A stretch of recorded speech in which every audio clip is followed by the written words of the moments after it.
Good evening. Welcome to Kenya News Update today. I'm your host, and tonight we're taking you beyond our borders for a deep dive into a story that, while centered in South Africa, speaks to global challenges we all face. In Johannesburg, the economic powerhouse of the continent, 9 specific areas are bracing for an 8-hour planned power outage this coming Monday, February 16th, 2026. This isn't just a local inconvenience.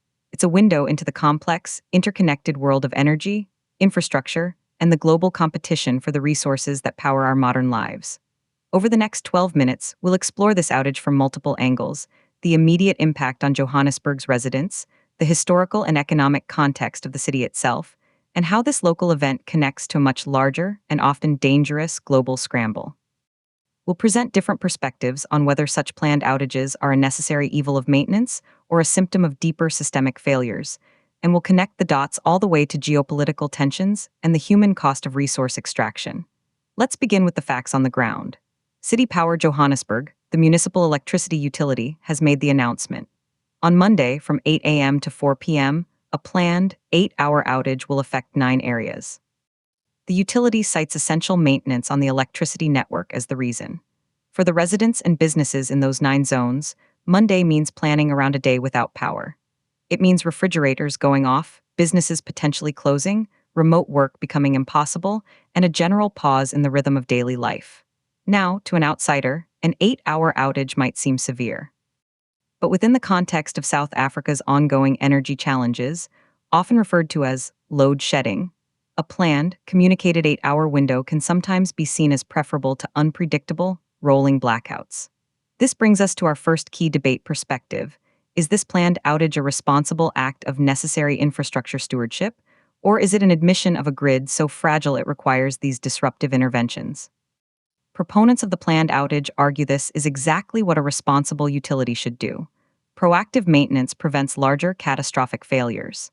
By scheduling it, giving clear notice of the affected areas, and the exact 8-hour window, the utility allows people and businesses to prepare. It's a controlled, surgical procedure on the grid, as opposed to emergency surgery in the dark. The alternative, they say, is waiting for a component to fail unexpectedly, potentially causing a wider, longer, and more dangerous outage. From this viewpoint, City Power Johannesburg is doing its job correctly, albeit a job that comes with unavoidable disruption. Critics, however, see it differently.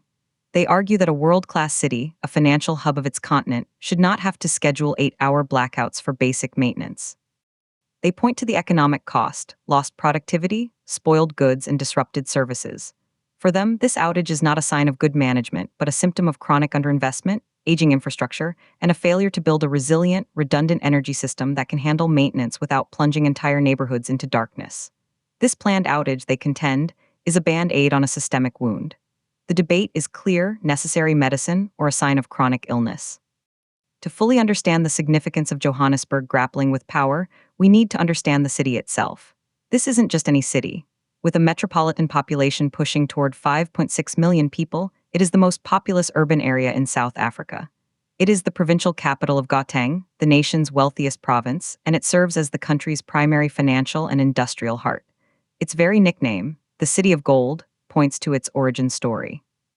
Johannesburg was born from the Witwatersrand gold rush of 1886. Vast reef deposits were uncovered, attracting a flood of prospectors and transforming a tented mining camp into a major metropolis virtually overnight. That history is crucial. This is a city built on extraction, on pulling immense mineral wealth from the ground. Its growth, its wealth, its very identity are tied to the earth beneath it. And today, that connection to minerals is more relevant than ever, but in a different form. The gold that built Johannesburg is now joined by a new set of critical minerals: cobalt, lithium, graphite, rare earth elements. These are the building blocks of our green energy future: the batteries for electric vehicles and grid storage, the magnets for wind turbines. The global demand for these minerals is skyrocketing. And this is where our story in Johannesburg connects to a much wider and darker narrative. The scramble for these critical minerals is intensifying, with major world powers, the United States, China, the European Union, all vying for secure access to supply chains. This competition has direct geopolitical ramifications. Recently, U.S. President Donald Trump boasted of his role into escalating tensions between Rwanda and the Democratic Republic of the Congo, a region rich in these very minerals. though fighting sadly persists at an appalling human cost. This underscores a brutal reality. While nations and corporations strategize for access, the human cost of extraction is often borne by laborers in perilous conditions. A recent mining disaster in the Democratic Republic of the Congo, a key source of cobalt, highlighted this tragic disconnect. As The Guardian noted, intensified competition for resources isn't helping safety standards on the ground. So, we have a chain. The global push for green technology creates massive demand for critical minerals. This demand fuels geopolitical competition and often tragic local extraction practices. These minerals are essential for, among other things, building more resilient and modern energy grids. And Johannesburg, a city born from mining, now faces an 8-hour power outage, partly because modernizing such a grid is a monumental, resource-intensive task. The circle is both ironic and revealing. Let's bring some hard numbers into this discussion to visualize the scale of what we're talking about. First, the city itself. The city of Johannesburg Metropolitan Municipality has a population of approximately 6.6 million people. That makes it one of the 100 largest urban areas in the entire world. Imagine the logistical challenge of providing uninterrupted power to a city of that scale, with its dense urban core, sprawling suburbs, and massive industrial demands. The municipal entity directly managing this outage, City Power Johannesburg, serves a slightly smaller but still immense population within the city proper of about 5.5 million people. That's more than the entire population of Norway. The task of keeping the lights on for 5.5 million people is staggering. Now, let's consider the outage's direct footprint. It is targeting 9 specific areas. We don't have the exact names from the report, but we can infer these are likely suburbs or districts. The planned duration is 8 hours. That's 1/3 of an entire day. If we make a conservative estimate that each of these 9 areas has an average of 10,000 residents, a very low estimate for Johannesburg suburbs, that's 90,000 people directly affected. More realistically, the number could be 200,000 or more. For 8 hours, their normal economic and social activity grinds to a halt. The economic ripple effect is difficult to quantify but undoubtedly significant. This brings us to another critical perspective in our debate: the social and economic equity of such outages. Who bears the brunt? Are the 9 areas selected for this Monday's outage affluent suburbs with backup generators, or are they less wealthy neighborhoods where an 8-hour loss of refrigeration or the ability to charge a phone represents a genuine crisis? The announcement doesn't specify, but the question is vital. Infrastructure maintenance is non-negotiable, but its scheduling and impact must be considered through a lens of fairness. A planned outage in a wealthy area might be an inconvenience. In a poorer area, it could mean lost wages, spoiled food, and compromised safety. This is a debate about technical necessity versus social responsibility. Furthermore, we must consider Johannesburg's role in the broader African and global economy. As South Africa's financial capital, it hosts the Johannesburg Stock Exchange, major banking headquarters, and countless multinational corporations. While this specific outage may not hit the central business district, it contributes to a perception of instability. For international investors, consistent, reliable energy is a basic requirement. Repeated incidents, even planned ones, can chip away at confidence.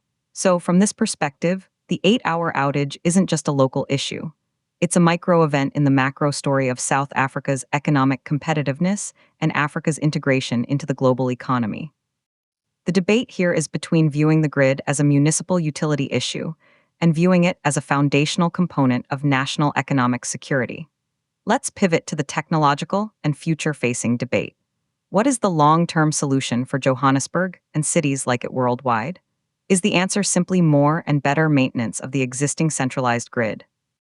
Or is the future one of decentralization, microgrids, solar rooftops with battery storage, and energy independence at the community or even household level? The 8-hour outage powerfully makes the case for decentralization. A neighborhood with its own solar microgrid could potentially island itself from the main grid during such maintenance, keeping its lights on locally. The technology exists. The challenge is cost, regulation, and implementation speed. From this technological perspective, the planned outage is a stark reminder of the vulnerability of centralized systems. It's an argument for accelerating the energy transition, not just to cleaner sources, but to smarter, more resilient distributed systems. Critics of this view point to the immense cost and complexity of retrofitting a megacity. They argue that strengthening and modernizing the core grid is still the most efficient path for the majority of citizens, especially the urban poor who cannot afford rooftop solar systems. The debate is between a centralized upgrade and a distributed revolution. Finally, we return to the global thread we introduced earlier, the resource nexus. Building a decentralized, renewable-powered grid for a city of 5.5 million requires staggering amounts of critical minerals: copper for wiring, lithium and cobalt for batteries, silicon for solar panels. This brings us back full circle to the dangerous mines of the DRC and the geopolitical maneuvering of world powers. There is a profound moral and logistical tension here.